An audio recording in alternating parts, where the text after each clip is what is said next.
What is a purchase price clawback in a business acquisition? A purchase price clawback is a specialized contractual provision in a business acquisition agreement that allows a buyer to recover a portion of the price already paid to the seller. While most deal structures focus on the walkaway price, a clawback acts as a post-closing safety net. Its primary purpose is to protect the buyer from overpaying based on projections or representations that prove to be inaccurate shortly after the keys are handed over. By integrating a clawback, the buyer ensures that the final valuation is tethered to the actual, realized performance of the company rather than just historical data. These provisions are typically triggered by specific performance-based milestones or the discovery of financial discrepancies. For instance, if the acquisition price was predicated on the target company maintaining a certain level of EBITDA or retaining a key anchor client, a clawback would be activated if those targets are missed within a defined post-closing window, the clawback period.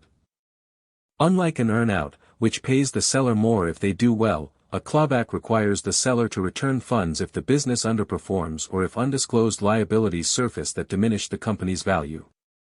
To ensure the buyer can actually recover these funds, clawbacks are often backed by financial security mechanisms such as escrow accounts or holdbacks. In these arrangements, a percentage of the purchase price is not paid directly to the seller at closing but is instead held by a neutral third party for a set duration, often 12 to 24 months. If a clawback event occurs, the buyer can claim the funds directly from the escrow. This mitigates the risk of the seller disappearing or spending the proceeds before the buyer realizes that the business's value was inflated or compromised by misrepresented assets. From a negotiation perspective, clawbacks serve as a vital tool to bridge valuation gaps between a skeptical buyer and an optimistic seller. They allow a deal to move forward when the parties cannot agree on the future stability of the business. However, they are often a point of intense friction. Sellers generally push for narrow trigger definitions and caps on the total amount subject to clawback, while buyers seek broad protections. Successfully navigating these dynamics requires clear, objective metrics and a well-defined dispute resolution process to prevent the clawback from resulting in protracted legal battles after the merger.